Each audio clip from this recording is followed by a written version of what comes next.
he's a whack job. There's no question about it. But I really don't know him. I think he's doing a tremendous disservice to a wonderful wife. Kellyanne is a wonderful woman, and I call him Mr. Kellyanne. The fact is that he's doing a tremendous disservice to a wife and family. She's a wonderful woman. So you heard the president there calling George Conway a whack job.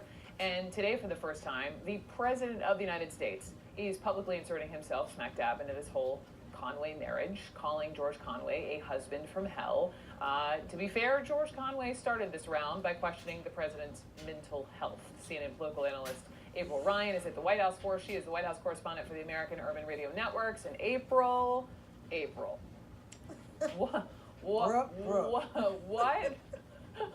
what are your sources telling you? Like, why is Kellyanne Conway now defending Trump and not her husband?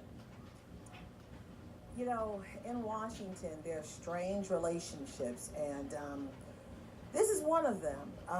You know, you don't know what goes on in someone's home. But, you know, this president is going on attack, but, you know, against George Conway. But here's the thing, Brooke. We keep talking about Kellyanne and George Conway, but there's collateral damage. There are children as well. So Four when kids. The president, yes.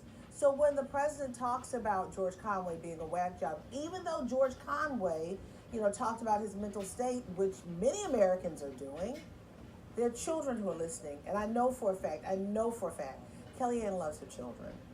Kellyanne Conway is a mother. Kellyanne Conway is a 51-year-old woman who is really there for her kids as she's carrying this big job. So this back and forth, you know, it may be with adults, but there are children who are listening as well.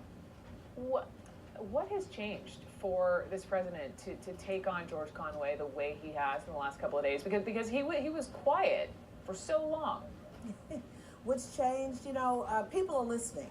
And because he is the husband of his senior advisor who has withstood the test, she's remained standing while others have fallen along the wayside, have been fired on Fire Me Friday or whatever day they've been fired. She's the one who's left standing, and then her husband, who has the proximity to Kellyanne, be it pillow talk or what other kind of talk, and then she has the ear of the president. People are listening to what he has to say because of the proximity and the relationship, and also his standing and who he is. I just think a lot of people, I don't understand. I don't either. Okay. Look, again, you cannot figure out what's going on in someone else's marriage. They probably can't even figure it out. No, but, you know, it's just so that's their deal behind the closed doors. But it's like how the president and how even George Conway, all in front of everyone. April Ryan, thank you very much for that. And just a programming note for all of you. Tonight, CNN will host a presidential town hall with 2020 candidate and former Colorado governor